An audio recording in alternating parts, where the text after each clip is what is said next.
এখন যদি সরকার সাহেবকে অ্যারেস্ট করে এই খুনের জন্য, তাহলে ও বলবে আমি আইএসএফ করি, আমি আইএসএফ করি, কারণ আইএসএফকে দোষ দিতে হবে। বাংলার মানুষ দেখছে, প্রশাসনও দেখছে, আর তৃণমূল কংগ্রেসের সুপ্রিমো দেখছে। অভিষেক ব্যানার্জি, দলের second in command Subrata Bakshi মহাশয়, অভিষেক বাবু, মমতা দিদি, সবাই দেখতে পাচ্ছে যে সরকার সাহেব এই খুনের সাথে কিভাবে বা কেমনভাবে খুনিদের সাথে সুসম্পর্ক রেখেছে, বা খুন হয়ে গেছেন যিনি, তার এই খুনের ঘটনায় শওকত মোল্লা জড়িয়ে আছে। আমি তো ডে ওয়ান থেকে বলছি, সঠিক যদি জিজ্ঞাসাবাদ করা হয় এই খুনের রহস্য অনেকটাই উন্মোচিত হতে পারে সরকার সাহেবকে জিজ্ঞাসাবাদের পরে। দেখেছেন না, মুখটা দেখবেন আতঙ্কিত, আতঙ্ক ওনাকে ঘিরে ফেলেছে। উনি যে অন্যায় করে বেরিয়েছে এতদিন ধরে, সেই অন্যায়ের ওনাকে আজকে ঘিরে নিয়েছে। ওই অন্যায় থেকে উনি বের হতে পারবেন, আমি ওনাকে চ্যালেঞ্জ করছি। শওকত মোল্লা ভয় পাচ্ছে, 100% ভয় পাচ্ছে। নাহলে যারা গ্রেপ্তার হয়েছে, 2-3 জন প্রফেশনাল কিলার ছাড়া বাকিদের প্রত্যেকের political affiliation at present TMC, তারপর আইসে বই যাচ্ছে, তাই স্যার তারপর নৌসাদ হয়ে যাচ্ছে। ওনাকে আতঙ্ক ঘিরে নিয়েছে। এই আতঙ্কতেই উনি রাজনৈতিক, উনি যেভাবে অন্যায় করে বেরিয়েছেন, ওনার মুখ বলে দিচ্ছে, ওনার ফেস বলে দিচ্ছে উনি এই সাথে কতটা যুক্ত আছেন না। কি চাইছেন শওকত মোল্লাকে পুলিশ জিজ্ঞাসাবাদ করুন? ওটা পুলিশের পার্ট, আমি দেখছি, ওয়েট অ্যান্ড ওয়াচ।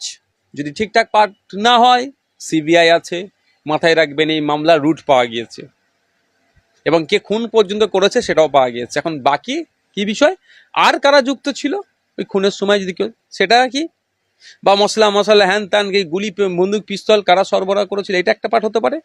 মূল যে পার্টটা, ওদেরকে খুন করার নির্দেশ কারা দিয়েছে। দ্বিতীয় পার্ট একটা, যেটা কেন খুন করেছে। এখন ক্ষমতা দখল, বাজার দখল, অনেক গল্প হচ্ছে, আসল রহস্যটা কি? 2 নম্বর ব্লকের নেতা খুন হচ্ছে, 1 নম্বর ব্লকের কেউ যদি জড়িয়ে থাকতে পারবে না, এটা তো আমি উড়িয়ে দিতে পারি না। তো এটার জন্যই তো ইনভেস্টিগেশনের পার্ট। আমি আশা করছি ক্যালকাটা পুলিশের সিপি স্যার আছেন, ওখানে যারা দায়িত্বশীল অফিসাররা আছেন, সঠিক মার করুক, দুধকে দুধ, পানিকে পানি করুক, ক্যালকাটা পুলিশের সুনাম ফিরিয়ে নিয়ে আসুক। শওকত মোল্লা মিছিল করলেন, সেই মিছিল থেকে আওয়াজ তুলছেন যে রেজ্জাক খানকে যারা খুন করেছে সেই অপরাধীদের শাস্তি চাই। যে এখানে বলছে যে আইএসএফ এর মদত পুষ্ট যে সমস্ত খুনিরা খুন করেছে তাদের শাস্তি চাই। তো ব্যাপারটা হচ্ছে, এটা ফেসবুকে একটা মিম ঘুরছে খুব, ম্যালেরিয়ার বিরুদ্ধে মশা অভিযান করছে। তো ব্যাপারটা এটা হয়ে গেছে, খুন হলো শওকত ঘনিষ্ঠ রেজ্জাক খাঁ, গ্রেফতার হলো শওকত ঘনিষ্ঠ মোফাজ্জেল মোল্লা। পরবর্তীতে যারা গ্রেফতার হয়েছে, যারা রাজনৈতিক কর্মী বলে পরিচিত, সবাই শওকত ঘনিষ্ঠ। আর 2-1 জন গ্রেফতার হয়েছে যারা প্রফেশনাল কিলার। যেই চেনটা আমরা দেখতে পাচ্ছি, ফার্স্টে মোফাজ্জেল, তারপরে আরো 2 জন দুলল, এই করতে করতে জাকির মোল্লা। যে জাকির মোল্লা অলরেডি 10-12 বছর জেল খেটে চলে আসছে, তাকে এরা ভাড়া করেছিল। কে ভাড়া করেছিল শুনলাম? মুফাজ্জেল মোল্লা। মুফাজ্জেল মোল্লাকে সরকার সাহেবের একজন অন্যতম ছায়া সঙ্গী। উনি গল্প শোনাচ্ছেন 2023-এ নাকি তাদের ক্যান্ডিডেট ছিল। আমি আপনাকে বলছি, কোন একটা মাসের 28 বা 29 তারিখে ভাঙড়ে সরকার সাহেব তার মেয়ের নেতাগুলোকে নিয়ে একটা সম্মেলন করেন। সেই সম্মেলনে দ্বিতীয়, মানে চেয়ার হয় না, প্রথম সারি নয়, মানে স্টেজের দিক থেকে দ্বিতীয় সারির যে 3 জনের বসার চেয়ার ছিল, সেখানে 2টো চেয়ারে, একটা চেয়ার খালি ছিল, যে 2টোর মধ্যে একজন বসেছিল মুফাজ্জেল মোল্লা। তার প্রমাণ আমার কাছে আছে, তাই আপনাকে দিতে পারবো। তাহলে সে নয় কে? কেন? শুধু তাই নয়, মুফাজ্জেল মোল্লা কে সরকার সাহেব যখন রেজ্জাক খাঁর ডেড বডির কাছে এসে দাঁড়িয়ে আইএসএফ আমাদেরকে ক্রমাগত আক্রমণ করে যাচ্ছিল, পেছনে যে ব্যক্তিটি দাঁড়িয়েছিল, সরকার সাহেবের সব থেকে কাছে যিনি দাঁড়িয়েছিলেন, তার নাম হচ্ছে কি? মুফাজ্জেল মোল্লা। তারপরও আছে। এখন যদি সরকার সাহেবকে অ্যারেস্ট করে এই খুনের জন্য, তাহলে ও বলবে আমি আইএসএফ করি, আমি আইএসএফ করি, কারণ আইএসএফকে দোষ দিতে হবে। বাংলার মানুষ দেখছে, প্রশাসনও দেখছে, আর তৃণমূল কংগ্রেসের সুপ্রিমো দেখছে। অভিষেক ব্যানার্জি, দলের second in command Subrata Bakshi মহাশয়, অভিষেক বাবু, মমতা দিদি, সবাই দেখতে পাচ্ছে যে সরকার সাহেব এই খুনের সাথে কিভাবে বা কেমনভাবে খুনিদের সাথে সুসম্পর্ক রেখেছে, বা খুন হয়ে গেছেন যিনি, তার সাথে সুসম্পর্ক রেখেছে, সেটা ভালো করে দেখছে। একটা বিষয় যেটা শওকত মোল্লা বললেন যে ইতিমধ্যেই 7 জন গ্রেপ্তার হয়েছে, কিন্তু শওকত মোল্লা তার বক্তব্যে তিনি বললেন যে 5 জন গ্রেপ্তার হয়েছে, তার মধ্যে 3 জন আইএসএফ এর। দেখুন, আমি যদি আমাকে বলে 5 জনের 5 জন আসে গলাবাজি করে কি করবে? সামনাসামনি একদিন তার ডিবেটে বসিয়ে দেন। ওনার সাথে আমি ডিবেটে বসার পক্ষপাতী নয়, তাও বলছি এই খুন নিয়ে একটা ডিবেটে বসান ওনাকে আর আমাকে। আমি প্রমাণ করে দেবো ধরে ধরে, নাম ধরে ধরে, যে শওকত মোল্লা সাহেবের ওই দিনকে right side, left side, front side, back side কারা কারা ছিল। আমি এতটুকুই বলে দিচ্ছি শওকত সাহেবকে, যে আপনি আপনি এক ঢিলে দুটো পাখি মারতে চেয়েছিলেন, ঢিলটা আপনার দলের কর্মীকে লাগলো, কিন্তু আপনি যেটা চেয়েছিলেন সেটা সাকসেস হয়নি, আর হবেও না আপনার নোংরা রাজনীতি। আপনার পাশের লোককে আপনার পাশে এখন কেন দেখতে পাচ্ছি না, এটা আমি শওকত সাহেবকে বলে দিলাম। আপনার পাশে যারা ছায়া সঙ্গী ছিল তাদের মধ্যে অনেককে আর মিটিং মিছিলে আপনার পাশে দেখতে পাচ্ছি না কেন? এই কেনর উত্তর আগামী দিন ক্যালকাটা পুলিশ নিশ্চিতভাবে হয়তো আপনাকেও জিজ্ঞাসা করতে পারে। কি মনে করছেন এই খুনের ঘটনায় শওকত মোল্লা জড়িয়ে আছে? আমি তো ডে অন থেকে বলছি, সঠিক যদি জিজ্ঞাসাবাদ করা হয় এই খুনের রহস্য অনেকটাই উন্মোচিত হতে পারে শওকত সাহেবকে জিজ্ঞাসাবাদের পরে, হতে পারে মেবি।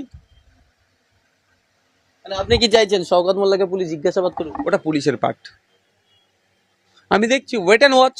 যদি ঠিকঠাক পার্ট না হয়, সিবিআই আছে, মাথায় রাখবেন এই মামলার রুট পাওয়া গিয়েছে এবং কে খুন পর্যন্ত করেছে সেটাও পাওয়া গিয়েছে। এখন বাকি কি বিষয়, আর কারা যুক্ত ছিল ওই খুনের সময় যদি কেউ, সেটা কি, বা মশলা হ্যান ত্যান, গুলি, বন্দুক, পিস্তল কারা সরবরাহ করেছিল, এটা একটা পার্ট হতে পারে।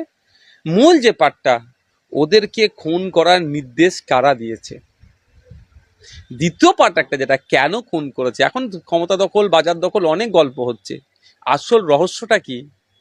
2 নম্বর ব্লকের নেতা খুন হচ্ছে, 1 নম্বর ব্লকের কেউ যদি জড়িয়ে থাকতে পারবে না, এটা তো আমি উড়িয়ে দিতে পারি না। তো এটার জন্যই তো ইনভেস্টিগেশনের পার্ট। আমি আশা করছি ক্যালকাটা পুলিশের সিপি স্যার আছেন, ওখানে যারা দায়িত্বশীল অফিসাররা আছেন, সঠিক মার করুক, দুধকে দুধ পানিকে পানি করুক, ক্যালকাটা পুলিশের সুনাম ফিরিয়ে নিয়ে আসুক। শওকত মোল্লা তো নওশাদ সিদ্দিকীরই গ্রেপ্তার দাবি করেছে। আমি ওকে ডাকুক পুলিশে, আমি প্রস্তুত আছি, ডাকবে আমাকে, যাবো, কি হয়েছে? যদি আমি খুন করে থাকি, ধরে জেলের মধ্যে ভরে দেবে, বেরোতে পারি আমি। শওকত সাহেব কেন, শওকত সাহেব ওটা বলছে, শওকত সাহেবও মাথা জানে যে আমি খুন করতে পারি না। যে ছেলে সবসময় শিক্ষা, স্বাস্থ্য এর বিপ্লবের কথা বলে, যে ভাঙড়কে হিংসা মুক্ত, বোমগুলি, পিস্তল মুক্তের কথা বলে, সে খুন করে দেবে? শওকত সাহেব বলছে নিজের মধ্যে যে ভয়টা ঢুকে গেছে, নিজে বলেই একটু নিজের কনফিডেন্স বিল্ড আপ করতে চাইছে। মুখটা দেখেছেন না, মুখটা দেখবেন আতঙ্কিত, আতঙ্ক ওনাকে ঘিরে ফেলেছে। উনি যে অন্যায় করে বেরিয়েছে এতদিন ধরে, সেই অন্যায়ের ওনাকে আজকে ঘিরে নিয়েছে। ওই অন্যায় থেকে উনি বের আর হতে পারবেন, আমি ওনাকে চ্যালেঞ্জ করছি। কি শওকত মোল্লা ভয় পাচ্ছে? 100% ভয় পাচ্ছে। নাহলে যারা গ্রেপ্তার হয়েছে 2-3 জন প্রফেশনাল কিলার ছাড়া বাকিদের প্রত্যেকের political affiliation at present TMC, তারপর আইসে বই যাচ্ছে, তাই স্যার তারপর নৌসাদ হয়ে যাচ্ছে। ওনাকে আতঙ্ক ঘিরে নিয়েছে। এই আতঙ্কতেই উনি রাজনৈতিক, উনি যেভাবে অন্যায় করে বেরিয়েছেন, ওনার মুখ বলে দিচ্ছে, ওনার ফেস বলে দিচ্ছে উনি এই সাথে কতটা যুক্ত আছে না নাই। Thank you. গতকাল জেলা পরিষদের একজন মেম্বার তিনি কর্মীদের মিটিং এ বলছেন, শওকত মোল্লা সেখানে প্রেজেন্ট, যে লোক বেশি নিয়ে আসতে পারবে সে কিন্তু মালামাল পাবে, পুরস্কার পাবে, আর যে নিয়ে আসতে পারবে না তার শাস্তিও নিদান দিচ্ছে। মানে এই মিটিং এর লোক হচ্ছে নাকি তৃণমূলের, যে লোক ভাড়া করতে হচ্ছে।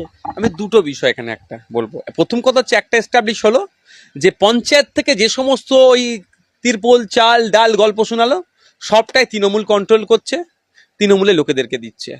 একটা এস্টাবলিশ, আমরা বারবার বলে এসেছি যে স্বজন পোষণ হচ্ছে। দ্বিতীয় কথা হচ্ছে, পঞ্চায়েতের মাধ্যমে পরিষেবা ওই অঞ্চলের প্রত্যেকটা মানুষের পাওয়ার অধিকার আছে, যারা অ্যাভেল, কিন্তু দুর্ভাগ্য সেটা হয় না। দ্বিতীয় যেটা হচ্ছে সেটা হচ্ছে এটাই যে ওরা এতদিন এইটা প্রকাশ্যে আসেনি। আমরা বারবার বলেছি, ওদের মিটিং মিছিলে লোক হয় ওরা ভাড়াটিয়া হিসাবে, বিরিয়ানির প্যাকেট, টাকা পয়সা, গাড়ি টাড়ি দিয়ে নিয়ে আসে। এটা তো নতুন করে প্রমাণ হয়ে গেল। ওই ভিড় করে 4-5টা বিধানসভা থেকে লোক নিয়েছে, ভিড় করিয়ে ভাঙড়ের মানুষকে চমকানো যাবে না। ভাঙড়ের মানুষ শপথ নিয়েছে যে হিংসা মুক্ত ভাঙড় করবে, এই হিংসা মুক্তি ভাঙড় হবে। শওকত মোল্লা বলেছেন যে যদি 5টা লাশ পরে পড়ুক বা 5 জন শহীদ হোক, কিন্তু 2026-এ আমরা কিন্তু ভাঙড়ে জিতবো। তাহলে কোথাকার মানুষ ক্ষতি হবে? ভাঙড়ের মানুষ। কারা বিধবা হবে? ভাঙড়ের মানুষ। কারা বাপারা হবে? ভাঙড়ের মানুষ। কারা ছেলেরা হবে? ভাঙড়ের মানুষ। ও ভাঙড়ের মানুষকে ওনাকে শহীদ করতে লাগবে, মানে বুঝতে পেরেছি ওনার মন মানসিকতা। আমি পঞ্চায়েত নির্বাচনে কোথায় গিয়েছিলাম? মমতা ব্যানার্জির কাছে ছুটে গিয়েছিলাম। আমি পঞ্চায়েত নির্বাচনে বলেছিলাম মমতা ব্যানার্জি বলুক হিংসা মুক্ত যদি সমাজ ভাঙড় জন্য যদি আমাকে প্রার্থী প্রত্যাহার করে নিত আমি সব প্রার্থী তুলে নেব, এটা বলেছিলাম না? আপনারা দেখিয়েছিলেন। তাহলে আমার কাছে ভোটের থেকে আগে ভাঙড়ের মানুষের শান্তি, আর ওদের কাছে ওরা একবারের জন্য বলছে না যে শুভেন্দু অধিকারীকে হারাবো আমি সর্বোচ্চ দিয়ে, আমি কোনো জায়গায় খুন চাই না। একবারের জন্য বলছে না বিজেপির 77টা এমএলএ আর হতে পারবে না, 7টা নিচে না পাবো তাতে আমাদের সর্বোচ্চ দেবো, এ কথা বলছে না। নওশাদ সিদ্দিকীকে হারাতে হবে কেন? সাম্প্রদায়িক কথা বলি আমি? হিন্দু মুসলমানের বিভেদ হবে এ কথা বলি আমি? আমি বরঞ্চ দুটো সমাজ সম্প্রদায়ের সেতু তৈরির কথা বলি, সেতু বন্ধনের কথাই বলি। তারপর আমার উপর কেন নজর? মানে বুঝতে পারছেন এখানে যে আমি সঠিক পথে আছি। তবে একটা কথা বলবো, হিংসা আমি ভাঙড়ে কোনোদিন চাইনি, আগামী দিনেও চাইবো না। উনি একবারের জন্য বললো না যদি জান আমার চলে যায় আমি জান দিয়ে দেবো, ভাঙড়ের মানুষের রক্তপাত আমি হতে দেবো না, তা বললো না। উনি কি বললেন? 5টা যদি মানুষ মরে মরুক, মানে মানুষ মরে, উনি নয়। আর আমি সামনে থাকবো, সবসময় বলি ন্যায়ের জন্য সামনে থাকবো। তাদের যদি গুলি লাগতে হয় গুলি লাগবে, জেল খাটতে হয় জেল খাটবো, কিন্তু উনি মানুষকে ঠেলে দিচ্ছেন। কাকে? ভাঙড়ের মানুষকে। তা আগামী দিনে আপনাকে বলে রাখছি ভাঙড়ের সর্বসাধারণ সমাজের মানুষকে নিয়ে এই শওকত সাহেবের নোংরামির বিরুদ্ধে আমরা জনমত গড়ে তুলব। সংশোধনী ওয়াকফ আইন নিয়ে মুখ্যমন্ত্রী মমতা বন্দ্যোপাধ্যায় বলেছিলেন দিল্লিতে গিয়ে আন্দোলন করুন। আজকে মমতা বন্দ্যোপাধ্যায় কলকাতার রাজপথে আন্দোলন করলেন। উড়িষ্যায় বাঙালিদের উপর অত্যাচার হচ্ছে, বিজেপি শাসিত রাজ্যে বাঙালিদের উপর অত্যাচার হচ্ছে, কি বলবেন? মন্ত্রী নিজের নিদান নিজেই ভাঙলেন। আসলে আন্দোলনের কোনো সীমারেখা হয় না, আন্দোলনের স্থান কাল হয় না। তবে হ্যাঁ, আন্দোলনটা গণতান্ত্রিক প্রক্রিয়ায় শান্তিপূর্ণভাবে হওয়া বাঞ্ছনীয়, বারবার বলে আসছি। যখন মুসলিম ধর্মপ্রাণ মানুষেরা আতঙ্কিত, চিন্তিত, মাদ্রাসা, মসজিদ, কবরস্থান, ঈদগাহ, মাকবারা হাতছাড়া হয়ে যাবে এমন আইন নিয়ে এনেছে বিজেপির পরিচালিত কেন্দ্র সরকার। আইনের ফাঁদে ফেলে ইন্ডিয়ান লিমিটেশন অ্যাক্টের যে প্রিন্সিপাল অ্যাক্ট 107-এর যেটা ছিল সেকশন, সেটাকে তুলে দিয়ে যে একের পর আরো অনেক কিছু একের পর যেভাবে চলে সেকশন 40-কে অমিট করে দিয়ে, অনেক সেকশনকে অমিট করে দিয়ে যেভাবে নিয়ে এসেছে যে মাদ্রাসা ওয়াকফ সম্পত্তি এক ধাক্কায় 50% বেয়াত হবে, এক ধাক্কায়। ভবিষ্যৎটা আরো বাড়বে এক ধাক্কাতে। সেই সময় পশ্চিমবাংলার মানুষেরা যখন পশ্চিমবাংলার মাটিতে দাঁড়িয়ে বিজেপির বিরুদ্ধে, বিজেপির নিয়ে আসা এই আইনের বিরুদ্ধে যখন আন্দোলন করছিল, তখন মুখ্যমন্ত্রী তাদেরকে নিদান দিয়েছে বা আমরাও প্রতিবাদ করছিলাম। এবার সংখ্যালঘু সংখ্যাগুরু সবাই প্রতিবাদ করছিল, তখন আমাদেরকে নিদান দিল। অর্থাৎ যারা প্রতিবাদ করছিলেন, প্রোটেস্ট করছিলেন যে যদি পশ্চিমবাংলায় ওয়াকফ নিয়ে গুতুগুতি করা হয়, গুলোগুলি করা হয়, তাহলে তার থেকে বড় শত্রু হবে না, এবং যদি আন্দোলন করার দরকার হয় দিল্লি গিয়ে আন্দোলন করুন। আজকে বলুন, আজকে পশ্চিমবাংলায় মুখ্যমন্ত্রী কলকাতার কলেজ স্ট্রিট থেকে, কলেজ স্কোয়ার থেকে ডোরিনা ক্রসিং পর্যন্ত একটা পদযাত্রা করলেন, আর ডোরিনা ক্রসিং এর ওখানে দাঁড়িয়ে একটা স্টেজ করে তিনি এর প্রতিবাদ জানালেন। তো ব্যাপারটা হচ্ছে এটা, পশ্চিমবাংলার নাগরিক কোন রাজ্যে আক্রান্ত হচ্ছে? উড়িষ্যাতে, অসমে, ত্রিপুরাতে, মেঘালয়, আপনার মহারাষ্ট্রে, হরিয়ানা, গুজরাট, উত্তরপ্রদেশ, এই ধরনের ছত্তিশগড়, মধ্যপ্রদেশ, এই জায়গায় তো বাংলায় কথা বলার জন্য বাঙালি নাগরিকদেরকে বাংলাদেশি তকমা দিয়ে অবৈধভাবে ধরে তাদেরকে মানসিকভাবে অত্যাচার করছে। এতদিন শারীরিকভাবে অত্যাচার করতো ওই রাজ্যের কিছু সমাজবিরোধী মানুষেরা, সবাই নয়। এখন প্রশাসন তৎপরতা দেখাচ্ছে, তাদেরকে মানসিক অত্যাচার করাচ্ছে, তাদেরকে তুলে নিয়ে যে রাখছে, ডিটেন করছে, এইসব করছে। বৈধ কাগজপত্র দেখানোর পরেও তাদেরকে ছাড়ছে না। অনেক যোগাযোগ চেষ্টা করার পরে, প্রশাসনের সাথে সেই রাজ্যের কথা বলার পরে কিছু কিছু আমরা ছাড়াতে পেরেছে। তো উড়িষ্যায় যখন আমার বাঙালি আক্রান্ত হচ্ছে, তাহলে মমতা ব্যানার্জির কথা অনুযায়ী, তৃণমূলের সুপ্রিমোর কথা অনুযায়ী, রাজ্যের মুখ্যমন্ত্রীর কথা অনুযায়ী, তাহলে উড়িষ্যাতে গিয়ে প্রতিবাদ করা দরকার ছিল এদেরকে। হরিয়ানাতে আমাদের বাঙালি শ্রমিক অত্যাচার হচ্ছে, সাবির মল্লিককে হরিয়ানায় খুন করেছিল, তাহলে হরিয়ানাতে গিয়ে প্রতিবাদ করা দরকার ছিল।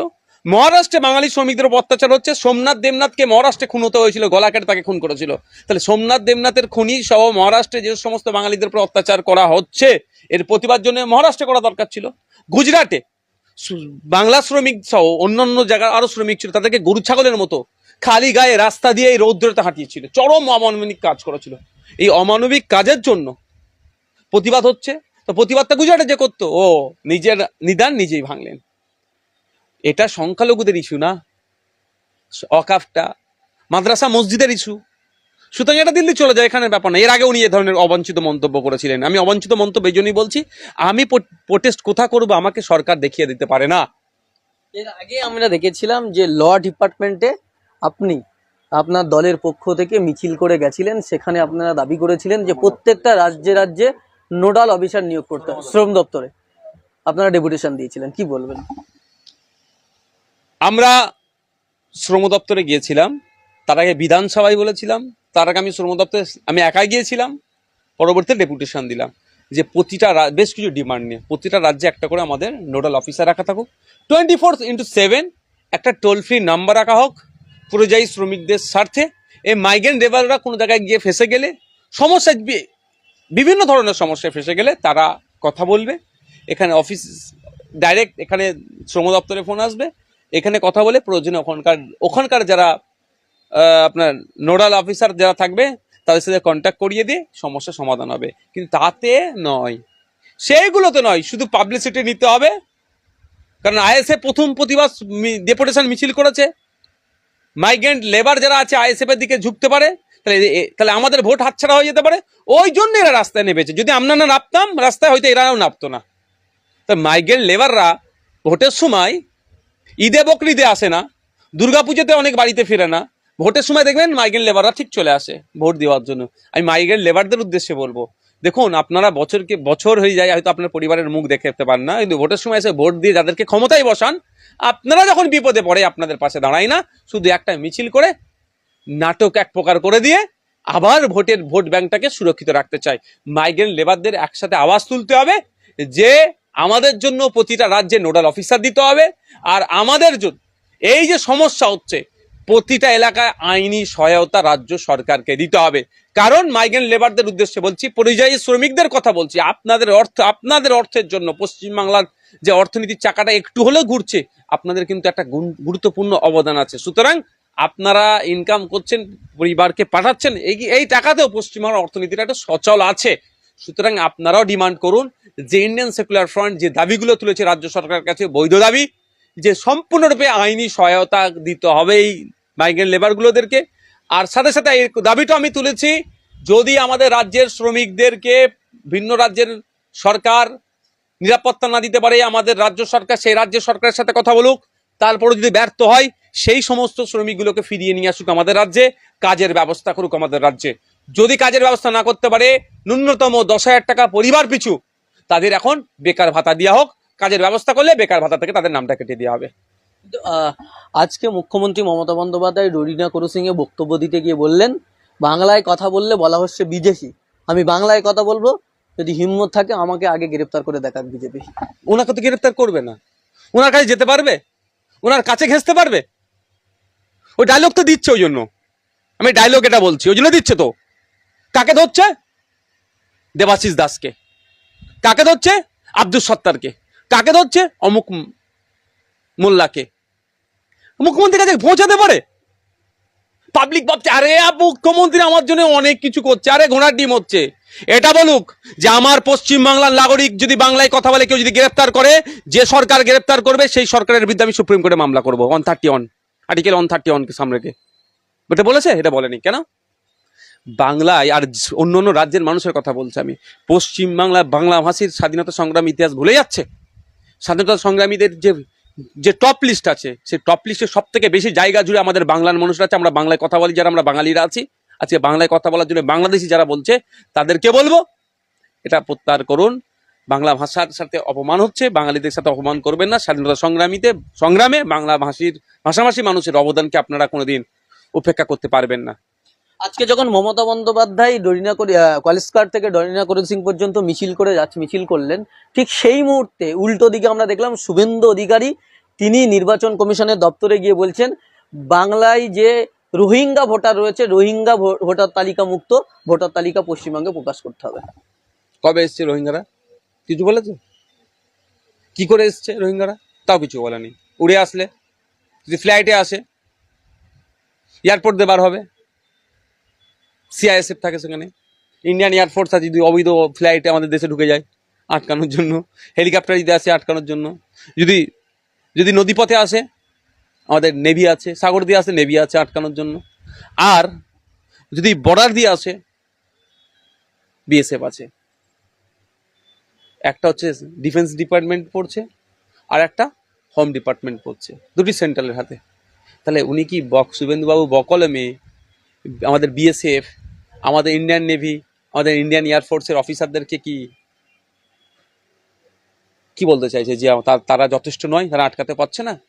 শুধুমাত্র রাজনৈতিক ফায়দা নেওয়ার জন্য যেভাবে ভিন্ন রাজ্যে বাঙালিদেরকে বাংলাদেশি বলে দেখে দেওয়া হচ্ছে, পশ্চিম বাংলার মুসলমানদেরকে এই শুভেন্দু অধিকারীরা রোহিঙ্গা বলে দেখে দিতে চাইছে। আমরা দেশের নাগরিক, আমরা চাইবো দেশের মধ্যে যদি কেউ অবৈধ নাগরিক থেকে থাকে, দেশের যে অবৈধ নাগরিকের ক্ষেত্রে যে আচরণ করার দরকার সেটা করবে। ভোটাধিকার পাবে কেন? প্রশ্ন নেই। ভোটাধিকার পেতে গেলে যে গাইডলাইন আছে সেটা মানতে হবে। কিন্তু এটা শুধুমাত্র ভোটের রাজনীতি করার জন্য একটা বিশেষ সম্প্রদায়কে তোষামতি করা হচ্ছে, আর একটা বিশেষ সম্প্রদায়কে দেখে দেওয়ার চেষ্টা হচ্ছে। এর বাইরে আর কিছুই নয় শুভেন্দু বাবু। বাইরে রাজ্যে বাংলায় কথা বললে বাংলাদেশি, আর পশ্চিম বাংলায় বাংলা কথা বলা মুসলমান, এদের নজরে আজকে হয়ে যাচ্ছে কি রোহিঙ্গা। শুভেন্দু অধিকারী বলছেন যে কাশ্মীরে যাবেন না, কাশ্মীরে মুসলিম অধ্যুষিত এলাকা। দেখুন, আমি অনুরোধ করবো ওনার এই প্রসঙ্গ যতটা আপনারা না দেখাবেন ততই ভালো। কাশ্মীর ভারতের একটা অঙ্গ রাজ্য, সেখানকার মানুষকে যদি এইভাবে দেখে দেয়, তাহলে ভারতের অঙ্গরাজ্যের একটা মানুষকে দেখে দেওয়া মানে সংবিধানের উপর আঘাত দিচ্ছে না? সাথে সাথে এটাও বলবো, মোদিজি তো মাঝে মধ্যে কাশ্মীরে সফরে যাচ্ছেন, অমিত শাহজি যাচ্ছেন, তাহলে অমিত শাহ কি করছেন? এদের আর রাজনৈতিক কোনো জায়গা নাই যেটা বলে মানুষের কাছ থেকে ভোট চাইতে হবে। শুধু হিন্দু মুসলমান, হিন্দু মুসলমান, মুসলমান খারাপ, হিন্দু অমুক করে এই সব করে এরা ভোটটা নিতে হবে। এর বাইরে এরা কিছুই নাই। বাংলার মানুষ বুঝে গিয়েছে এদের দৌড় কতটা। এদের যদি দৌড় ঠিকঠাক থাকতো, বাংলার মানুষ এদের পাশে থাকতো। দেখুন এদের পাশে আর বাংলার মানুষ নাই, সে সরে যাচ্ছে বলে এই ধরনের অনৈতিক অবাঞ্ছিত মন্তব্য করছে। কাশ্মীর আমাদের, কাশ্মীরে মানুষ ঘুরতে যাবে। উত্তরাখণ্ড আমাদের, উত্তরাখণ্ডে মানুষ ঘুরতে যাবে। গোয়া আমাদের, গোয়াতে মানুষ ঘুরতে যাবে। তবে যার যেখানে পছন্দ হবে, কেউ আরো পছন্দ সাগর, সে সাগরে যাবে। কারো পছন্দ পাহাড়, সে পাহাড়ে যাবে। কারো পছন্দ জঙ্গলে ঘুরতে আছে, সাফারি করতে, তারা সেখানে যাবে। আমাদেরা ডাইরেকশন দেবার কেউ নয়। Freedom of movement, right to মুভমেন্টকে কেউ না আঘাত দেয়, এটাও শুভেন্দু বাবুর মাথায় থাকা দরকার। আজকে ভাঙন